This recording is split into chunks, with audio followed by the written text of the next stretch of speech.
एक बार एक आदमी था। वो रोज सुबह अपनी दुकान पर जाता था और रात को घर लौटता था। उसकी दुकान के पास में एक बहुत बड़ा आश्रम था। वहां पर सुबह शाम सत्संग चलता रहता था और वहां पर बहुत बड़े बड़े साधु महात्मा आते थे वहां सत्संग सुनने के लिए। और उस इलाके के ऑलमोस्ट सभी लोग अपने अपने टाइमिंग के हिसाब से वहां सत्संग सुनने जाते थे। अब एक बार एक साधु महात्मा जी इसकी दुकान के पास से गुजरे। जब दुकान के अंदर इस आदमी को देखा तो मन में विचार किया कि इस आदमी को तो मैंने कभी सत्संग पे देखा ही नहीं है, तो क्यों ना इसको जाकर बोला जाए कि भाई थोड़ा सत्संग अटेंड कर लिया कर।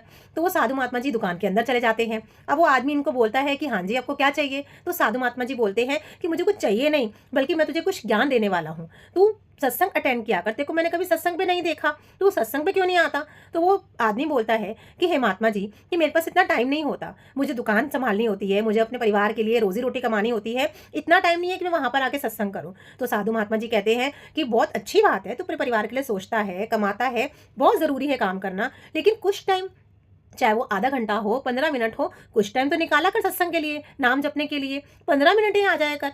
बट उस आदमी ने कहा कि अगर मैं 15 मिनट आ गया और पीछे से कोई कस्टमर, कोई ग्राहक खाली चला गया तो मेरा तो नुकसान हो जाएगा ना। तो महात्मा जी बहुत समझाते हुए उसको कहते कि देख, जो तेरे हाथ में है, जो तुझे मिलना है वो तुझे मिलके रहेगा। ये सब प्रभु के हाथ में होता है। जो तेरे हाथ में है, जो तेरे को मिलना है वो तुझे मिलेगा। ये मत सोच कि तुझे क्या चला गया और क्या मिलने वाला है। तो ये बात उसको समझ में नहीं आती उस आदमी को। वो कहता है कि नहीं नहीं साधु महात्मा जी, आप प्लीज अपना काम कीजिए, मैं तो ये इतना फालतू टाइम नहीं है कि मैं सत्संग अटेंड करूँ। मेरे कस्टमर यहाँ पर चले जाएंगे, मेरे को तो अपने परिवार के चिंता है, मुझे तो उनको लग्जरी देनी है, उनको अच्छी अच्छी चीज़ें देनी है। तो मैं तो भैया कमाने में, मुझे तो कमाने में मेरा सारा ध्यान है, मैं नहीं कर सकता, ये टाइम वेस्ट नहीं कर सकता।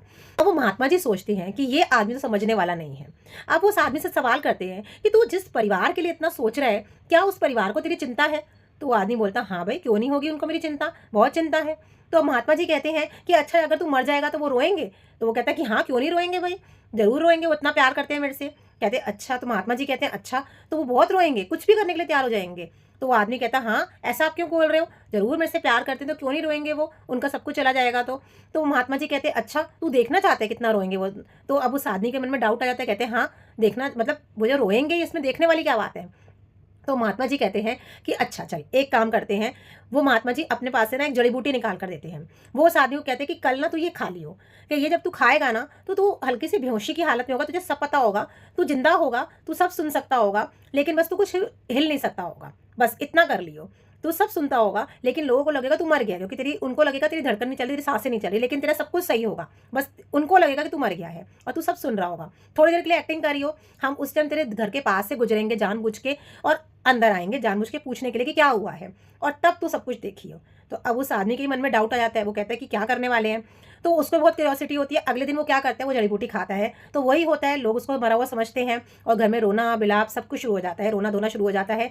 बाद में वो साधु महात्मा जी गुजरते हैं और उससे वो साधु महात्मा जी ने अपने 2 चेले चपाटों को भी लेके आते हैं, ऐसी नकली के।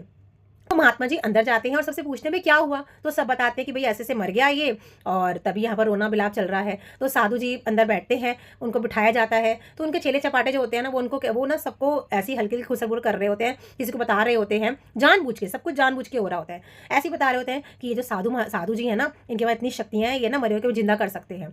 तो ना अब सब तक बात फैल जाती है, धीरे धीरे खुसर खुसर सारी बात फैल जाती है। तो परिवार वाले सारे साधु महात्मा जी को प्रार्थना करने लगते हैं कि भाई आप जिंदा जीवित कर सकते हो एक मरे हुए इंसान को, आपके अंदर शक्तियाँ हैं, तो आप प्लीज इनको जीवित कर दो, क्योंकि हमारा इनके सिवा कोई नहीं है। तो सारे परिवार वाले ये सब बोलने लगते हैं। तो ये सुनकर जो आदमी लेटा होता है, जो मरने की एक्टिंग कर रहा होता है, वो बस सुनकर बहुत खुश होता है कि देखो मेरे परिवार को कितनी चिंता है, कैसे सब रो रहे हैं, और कैसे मेरे जीवित होने की बात सुनकर कैसे साधु महात्मा को कह रहे हैं। उसको बड़ा खुशी होती है कि यार मेरे परिवार वाले मुझे कितना प्यार करते हैं। तो साधु जी कहते हैं कि चलो कोई बात नहीं, अगर आप लोग कह रहे हो उसको जीवित करना है तो भाई इसके लिए एक है बात, वो पूरी करनी होगी। और सारे परिवार वाले कहते हैं कि हाँ चलो कोई बात नहीं, जो बात है पूरी कर लेंगे। तो साधु जी कहते हैं कि इसको जीवित करने के लिए परिवार के एक बंदे को अपनी बलि देनी पड़ेगी। अब वो बलि कौन देगा वो तुम बताओ। तो अब सारे परिवार वाले स्टक्ड हो जाते हैं, एकदम चुप हो जाते हैं।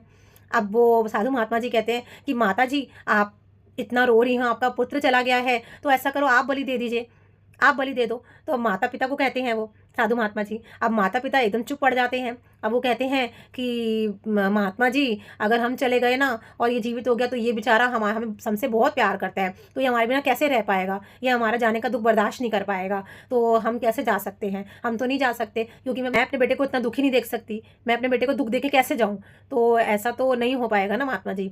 अब वो टाल मटोल करने लग जाते हैं। अब साधु महात्मा जी कहते हैं उनकी पत्नी की तरफ देख के कहते हैं कि आप तो इतना रो रही थी, आपको तो अपने पति के जाने का कितना दुख है, तो आप बलि दे दीजिए, कोई बात नहीं। तो वो कहती हैं, आप पत्नी भी चुप हो जाती हैं। वो कहती हैं कि अगर ना मैं चली गई ना तो ये अकेले कैसे बच्चों को संभालेंगे, इनको तो बच्चों को संभालना ही नहीं आता, इन्हें घर भी चलाना नहीं आता, तो ये कैसे चलाएंगे, तो मेरे बिना तो देखो बच्चे संभल भी नहीं पाएंगे, ना घर चला पाएंगे। तो देखो कोई बात नहीं महात्मा जी, अब जो हो गया, क्या ही कर सकते हैं, और जब प्रभु की इच्छा है उसी की इच्छा में रहना चाहिए, कोई बात नहीं, रह लेंगे हम उनके बिना, जीना सीख लेंगे। अब वो भी टाल मटोल करने लग जाती है। अब बच्चों की तरफ देखते हैं साधु महात्मा जी कि बेटा तुम कर लो, तो बच्चे कहते हैं कि हमें तो अभी ज़िंदगी शुरू हुई है, हम अभी से अपनी ज़िंदगी ख़त्म कर लें, अभी हमने तो कुछ देखा ही नहीं है, तो हम तो नहीं कर पाएंगे। अब वो रिश्तेदारों की तरफ देखते हैं जो इतना रो रहे थे, सारे रिश्तेदार सब पीछे चले जाते हैं, आगे कोई नहीं आता, कोई बलि देने को तैयार नहीं होता। तो ये सब वो लेटा लेटा बंदा वो देख रहा होता है, जो मरने की एक्टिंग करता है वो देख रहा होता है, वो सब सुन रहा होता है कि क्या है कि मेरे मरने के बाद कोई अपनी बलि देने को तैयार नहीं है, वो सब सुन रहा होता है। सुन के उसको दुख होता है और उसकी आंखों में से आंसू आने लगते हैं। तो साधु महात्मा जी कहते हैं भाई कोई बलि देने को तैयार नहीं तो हम इसको जीवित नहीं कर पाएंगे, बताइए कौन बलि देने को ले, तो कोई भी आगे नहीं आता, किसी की हानि निकलती। तो अब साधु महात्मा उसको इशारा करते कि भाई उठ जा।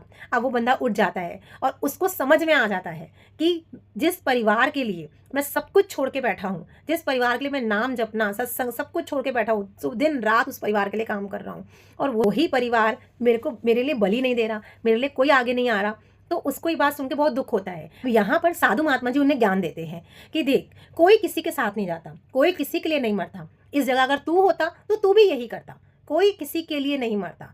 तो इसीलिए हमें परिवार तो पालना है, हमें इस दुनिया में आके सारे काम करने हैं, ऐसा नहीं है हमें घर बार छोड़ के बैठना है, हमें परिवार पालना है, हमें उनके लिए कमाना है, हमें सब कुछ हर वो काम करना जो परिवार के लिए ज़रूरी है, लेकिन प्रभु का नाम भी जपना है। अगर हम पूरे दिन में थोड़ी देर प्रभु का नाम नहीं जपते तो हम उसके भी गुनहगार हैं। हमें हर काम करते हुए प्रभु का नाम जपना है, काम नहीं छोड़ना, परिवार को ही पालना है, लेकिन थोड़ा टाइम प्रभु के लिए भी निकालना है, नाम भी जपना है। सारा दिन सिर्फ परिवार को या हर किसी को नहीं देना, थोड़ा प्रभु को भी टाइम देना है, उसका भी हमें टाइम निकालना पड़ता है। और उसके लिए जो टाइम है सबसे अच्छा टाइम सुबह का अमृत वेला, और अमृत वेला जिसने निकाल लिया उसको पूरा दिन कुछ करने की ज़रूरत ही नहीं है, वो मन में नाम चलता ही रहता है।